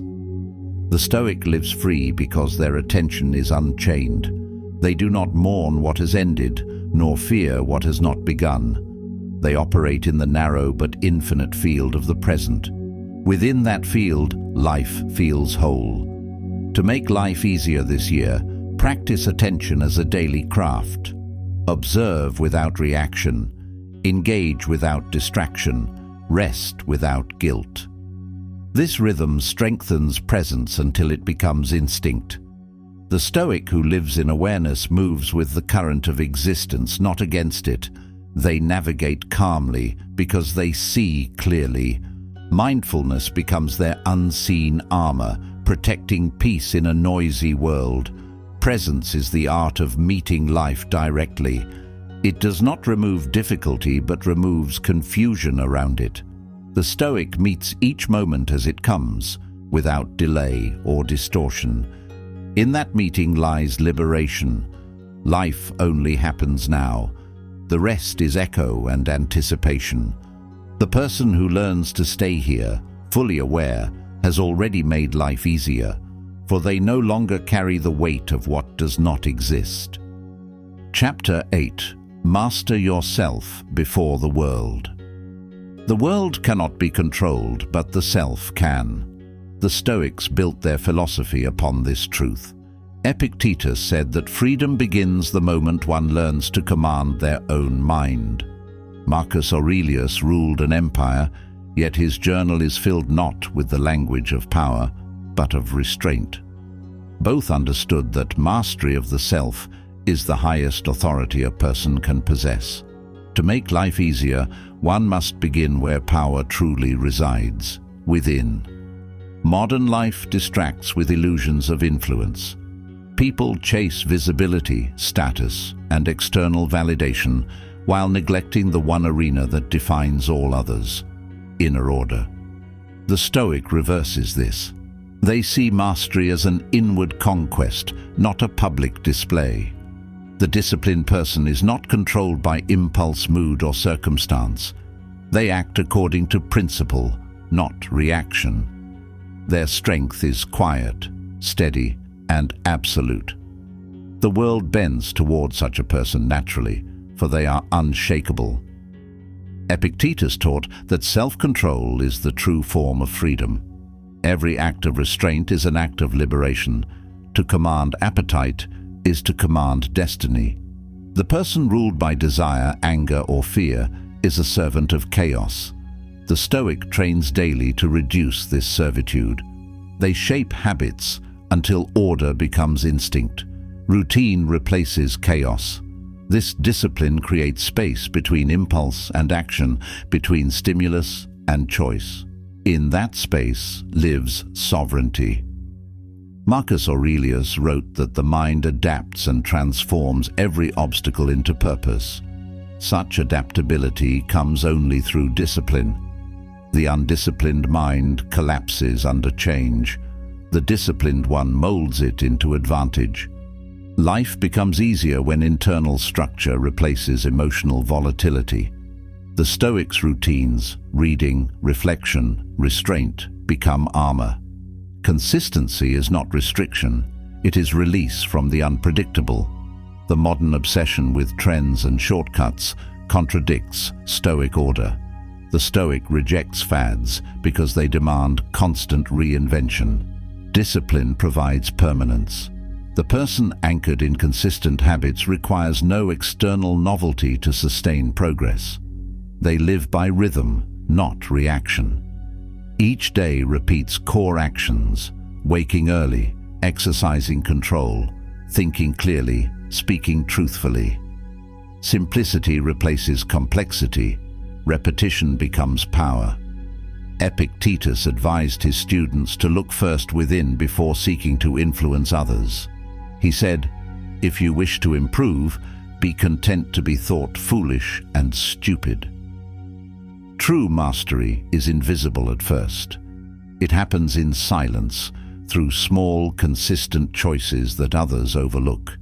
The disciplined person wakes when they say they will, finishes what they start, and speaks less than they think. Each act of self-command builds unseen strength. Over time, that strength becomes unmistakable. Marcus Aurelius reminded himself to do the work of a human being, to perform his duty without complaint, to hold his mind steady, to act with justice, and to remain indifferent to reward. This daily adherence to principle creates ease. When decisions are guided by virtue, not impulse, life simplifies. The disciplined person does not waste energy debating what they already decided. Principle becomes automation. Routine becomes peace. Self-mastery begins with observation. The Stoic studies themselves as carefully as a scholar studies text. They note tendencies toward laziness, anger, indulgence, distraction. Awareness is the first form of control. One cannot command what one does not understand. The disciplined mind watches without judgment, then corrects quietly. Every moment of awareness is a rehearsal for restraint. Gradually, weakness loses territory. The modern individual often seeks motivation before movement. The Stoic inverts this. Movement generates motivation. Discipline does not depend on emotion. It produces emotion. Action first, feeling later. By showing up consistently, training, writing, working, reflecting, the Stoic creates momentum. This momentum becomes identity. The disciplined person no longer asks whether they feel like acting. They act because it is who they are. Epictetus warned against mistaking talk for practice. Philosophy, he said, is not words but deeds. The same is true for discipline. Plans, intentions, and affirmations mean nothing without execution. Self-mastery is not thought. It is repetition under pressure. The Stoic measures progress not by what they know, but by what they do repeatedly when no one watches. Mastery is forged in private long before it appears in public. The undisciplined mind reacts to every disturbance. The disciplined one filters stimuli through principle. When insulted, they remain calm. When delayed, they remain patient. When tempted, they remain composed. These responses simplify existence. Chaos outside loses power over order inside. This is the hidden benefit of self-control. It reduces unnecessary suffering. The disciplined person experiences fewer emotional storms because they no longer create them. Marcus Aurelius wrote that waste no longer belongs to the wise mind. Wasted time, wasted words, wasted thoughts. All are thefts from self-command. The Stoic simplifies by removing excess. They do not chase every opportunity or respond to every opinion. Focus becomes economy. The more selective one becomes, the more strength they retain. Ease follows naturally because attention is no longer scattered. Discipline does not harden the Stoic. It refines them. True self-mastery does not suppress emotion, but governs it. The disciplined person feels deeply, but directs feeling wisely. Their calm is not emptiness, it is control. Every emotion passes through judgment before expression. The result is steadiness. People around them feel safer, decisions become cleaner, and days flow with less turbulence. Epictetus described the disciplined mind as a fortress that cannot be taken. Such a fortress is not built overnight. It requires daily labor, rising early, keeping promises, controlling appetite, completing work. Each day strengthens the walls. Each temptation resisted lays another stone. Eventually, the fortress becomes impenetrable. Life grows easier because external forces can no longer breach internal stability. Discipline transforms freedom from fantasy into fact. The person who governs themselves does not depend on external permission. They are free in every environment, rich or poor, praised or condemned, successful or struggling, because their behavior is chosen, not dictated. This independence creates peace. Life simplifies when nothing external can compel internal collapse. Marcus Aurelius said that the soul becomes dyed with the color of its thoughts. Discipline chooses those colors deliberately. Routine paints each day with intention instead of chaos. When the mind is structured, life feels lighter. Disorder multiplies confusion, order multiplies strength. The disciplined Stoic organizes their environment to match their mind, clean, efficient, balanced. Simplicity in surroundings reinforces simplicity in thought. Epictetus urged his students to separate what is within their power from what is not. and then act only where power exists. Discipline enforces that separation. It prevents wasted energy on uncontrollable outcomes. When one's focus is limited to their actions, their anxiety decreases.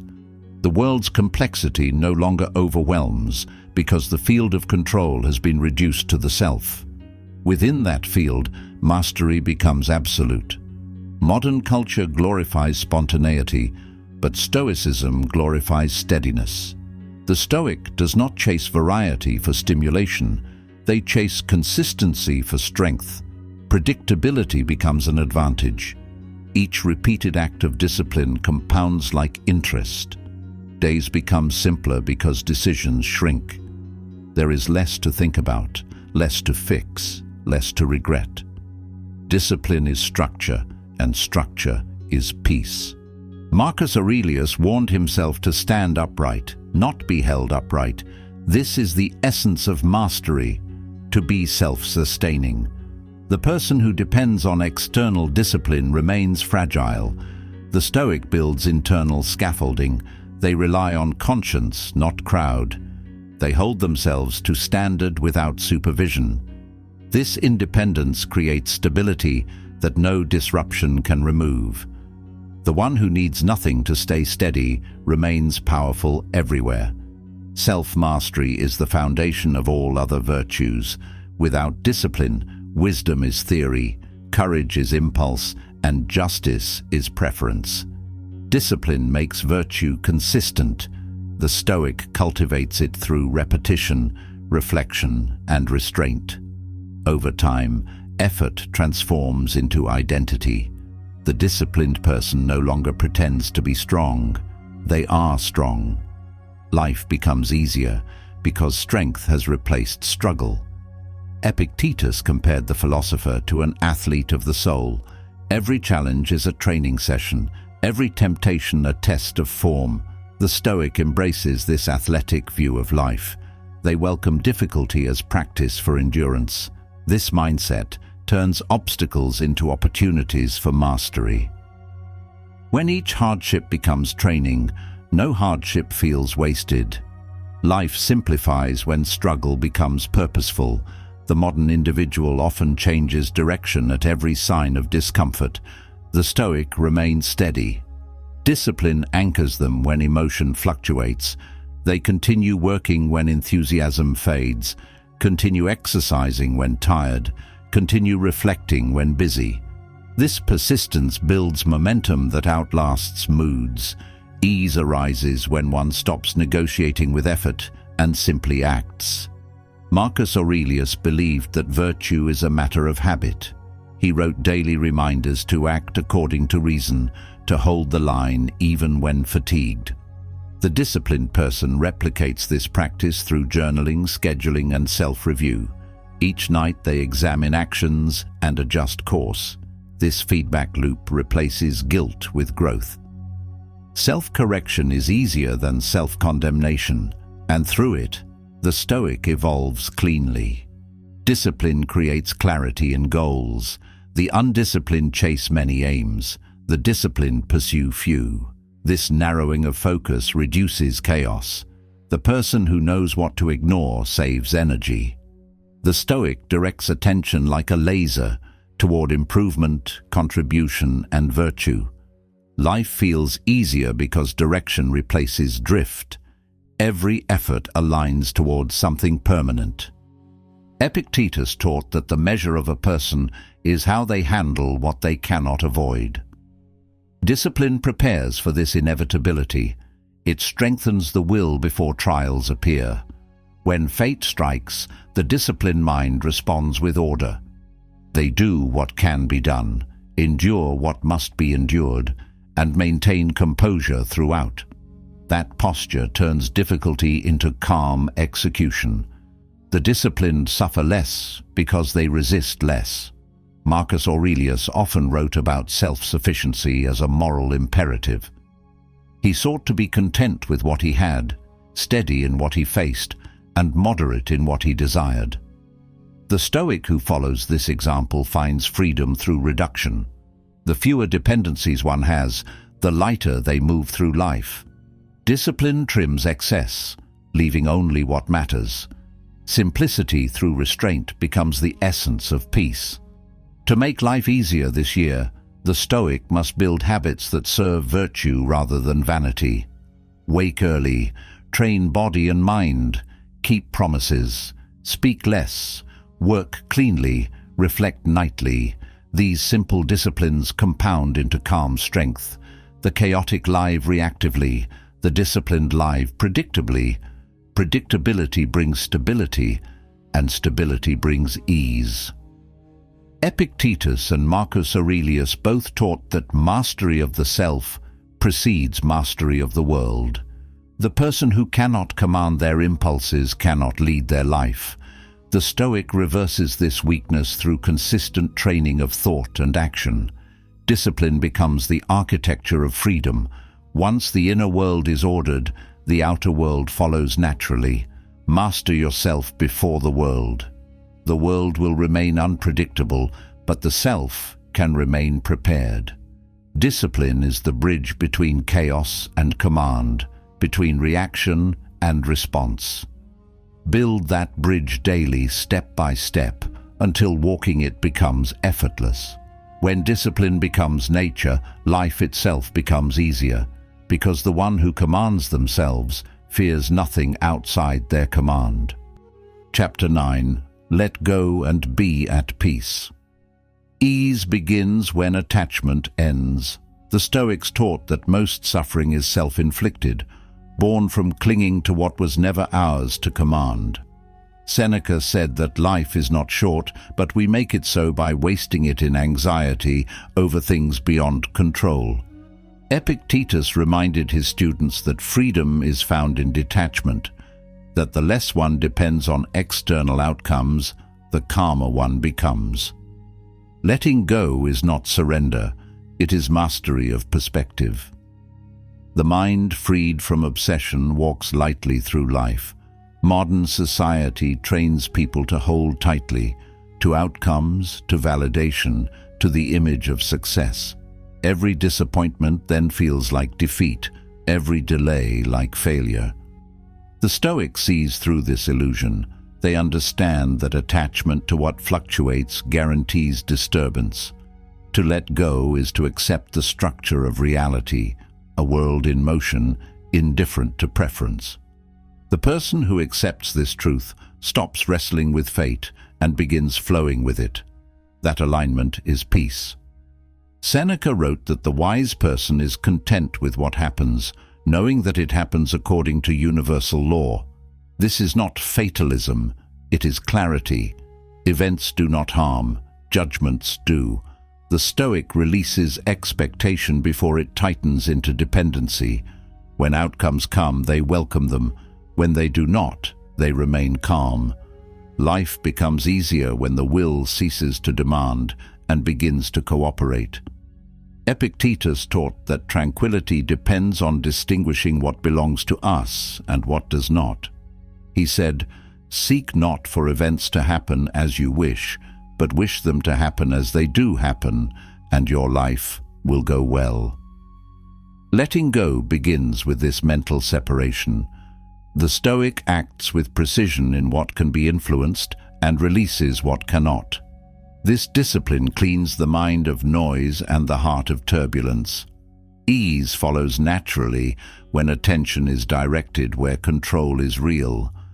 Letting go does not mean apathy, it means focus.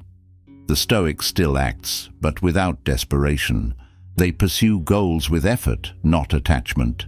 Their peace does not depend on success, because their satisfaction lies in the quality of effort, not the result. When results arrive, they accept them. When they do not, they learn. Each outcome is information, not identity. This posture transforms striving into serenity. Seneca advised his students to imagine loss before it happens, to reflect on the impermanence of all things. This exercise was not morbid, it was liberating. When one rehearses loss, one loosens attachment. Everything borrowed by time must be returned. The Stoic learns to appreciate without clinging, to love without possession, to hold without fear. This is how letting go becomes strength. It frees one to live fully without constant dread of loss. Modern life amplifies attachment through comparison. Social media creates endless measurement. Who has more? Who does better? Who receives greater praise? The Stoic escapes this trap through detachment from others' standards. They measure success by alignment with virtue, not visibility. The person who detaches from comparison reclaims energy for self-improvement. Peace grows when the gaze turns inward instead of outward. Epictetus said that wealth consists not in having great possessions, but in having few wants. Detachment reduces wants to necessities, clearing mental clutter. The person who desires less suffers less. This does not mean renouncing ambition, but refining it. The Stoic desires excellence, not applause, purpose, not popularity. In that refinement, tranquility returns. Want less, and you will walk lighter. Seneca observed that people suffer more in imagination than in reality. Much of life's pain comes from replaying what might happen or what has happened. The Stoic breaks this cycle by grounding in the present. They let go of imaginary catastrophes and emotional rehearsals. The past cannot be altered, the future cannot be owned, and both lose their power when attention stays here. The mind free from time is the mind free from torment. Letting go also means forgiving others and oneself. Resentment is a form of attachment, a fixation on injury. The Stoic releases it not to excuse wrong, but to remove poison. Seneca wrote that anger is a short madness. To hold on to anger is to surrender reason. Forgiveness restores balance. By letting go of resentment, one reclaims peace. The world remains imperfect, but the soul remains untouched. Epictetus reminded his students that insult and injury harm only if accepted. Detachment includes emotional autonomy. The Stoic trains to separate opinion from essence. Words do not define the disciplined, reactions do. When one stops needing validation, criticism loses its sting. This is liberation, not from others, but from the ego that interprets everything as personal. Peace expands as ego dissolves. Ego is the heaviest burden. It demands recognition, superiority, control. The Stoic dismantles it through humility. Marcus Aurelius wrote that fame after death means being remembered by those who soon will die as well. Perspective dismantles illusion. The disciplined mind asks, what truly matters? What remains when the noise fades? The answer is always the same: character, virtue, calm. Everything else can be released. Letting go of outcomes means trusting process. The Stoic focuses on action, not applause. They perform each duty with precision, knowing the result belongs to fate. This detachment reduces anxiety because effort becomes its own completion. When one measures success by discipline instead of result, peace becomes attainable daily. Consistency replaces craving. Work becomes meditation instead of struggle. Seneca said that fortune has no jurisdiction over the wise. This statement rests on detachment. When happiness no longer depends on luck, it cannot be taken away. The Stoic builds an internal kingdom that no event can conquer. Every loss becomes surface level. Every setback becomes material for virtue. Letting go is not withdrawal from life, but insulation from chaos. The calmer the interior, the easier the exterior feels. The modern person carries constant tension, ambition tangled with expectation, progress tangled with pressure. Letting go untangles this knot. The Stoic works diligently, but releases the illusion of control over timing and outcome. They do not fight the current, they navigate it. Acceptance is not laziness, it is efficiency. Energy once spent on resistance becomes available for improvement. Epictetus told his followers to approach every external as if lending, not owning. Family, possessions, position, all are temporary loans. Gratitude replaces entitlement when one sees life this way. Loss hurts less because it was always expected. The Stoic does not harden their heart to avoid pain. They strengthen it to endure it. This strength comes from perspective. Nothing truly ours can ever be lost. Letting go simplifies priorities. The person who clings to everything divides themselves across too many attachments. The Stoic reduces life to essentials: virtue, reason, presence. Every unnecessary concern dropped makes existence lighter. Ease increases as possessions, opinions, and obligations are refined to what truly serves growth. Detachment is the art of keeping only what cannot be taken. Seneca reminded himself that calm is a matter of choice, not circumstance. The Stoic does not wait for peace to arrive. They choose it by releasing disturbance. The act of letting go is an act of will. When something disrupts peace, the Stoic asks, "Does this belong to my control? If not, release it." Every release returns a fragment of strength. Life becomes easier when attention no longer clings to what resists control. Epictetus warned against confusing indifference with negligence. Letting go does not mean disengaging from life. It means engaging correctly, acting without attachment, loving without possession, striving without fear. Detachment refines action into clarity. The Stoic moves through the world like a skilled craftsman, steady, patient, unhindered by outcomes. Their focus is on form, not reward. Peace grows from precision. Modern minds are restless because they are overloaded. To let go is to empty the vessel. The Stoic declutters thought through silence, reflection, and solitude. In quiet, attachment reveals itself. Every anxiety traced back to something held too tightly. Through reflection, the grip loosens. The quieter one becomes, the clearer life appears. Simplicity replaces strain. Stillness becomes strength. Seneca believed that true wealth is the ability to live without needing much. Detachment produces this wealth. The person content with less cannot be impoverished. Every dependency removed adds stability. Ease arises when one no longer negotiates constantly with desire. The Stoic lives well because they need little to live well. That economy of need is the architecture of freedom.